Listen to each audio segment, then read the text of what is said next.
పేరుకు తెలుగు హీరోయిన్ అయినా దేశవ్యాప్తంగా ఫాలోయింగ్, మార్కెట్ ఏర్పరచుకొని సత్తా చాటుతున్నాడు రెబెల్ స్టార్ ప్రభాస్. అందుకే ఇతగాడు వరుసగా భారీ చిత్రాలను చేస్తూ అలరిస్తున్నాడు. ఇలా ఈ మధ్య కాలంలో చాలా సినిమాలు చేయగా అవన్నీ నిరాశపరిచాయి. సీజ్ ఫైర్ మూవీతో ప్రేక్షకుల ముందుకు వచ్చాడు. దీనికి మాత్రం ఆరంభం నుంచి భారీ స్పందన లభిస్తూనే ఉంది. ఫలితంగా ఈ చిత్రం అదిరిపోయే వసూళ్లతో సత్తా చాటుతుంది. నేపథ్యంలో సలార్ సీజ్ ఫైర్ మూవీకి 10 రోజుల్లో ఎంత వచ్చాయో మీరే లుక్కేయండి. Pan India star Prabhas Prashanth Neel రూపొందించిన చిత్రమే సలార్. సీజ్ ఫైర్ ఈ సినిమాకు హోంబోలే ప్రొడక్షన్ బ్యానర్ పై విజయ్ కిరంగదర్ నిర్మించారు. ఇందులో శృతి హాసన్ హీరోయిన్ గా, జగపత్ బాబు, పృథ్వీరాజ్, సుకుమార్ ను విలన్ గా చేశారు. ఇందులో శ్రియారెడ్డి, టను ఆనంద్, బాబీ సింహ, ఈశ్వరి రావులు నటించారు. రవి బస్రూర్ మ్యూజిక్ ఇచ్చారు. ప్రభాస్ నటించిన సలార్ సీజ్ ఫైర్ కు నైజాంలో 60 కోట్లు, సిడీలో 24 కోట్లు, ఆంధ్రప్రదేశ్లో 60 కోట్లతో కలిపి తెలుగులో 120 కోట్ల బిజినెస్ అయింది.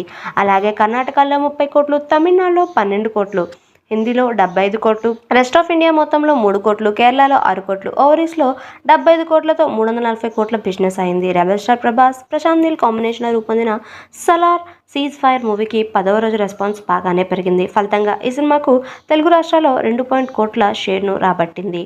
అలాగే వరల్డ్ వైడ్గా కలిపి 6.8 కోట్ల వరకు రాబట్టింది. ఈ క్రమంలో తెలుగు రాష్ట్రాల్లో ఇది రికార్డ్ సాధించింది.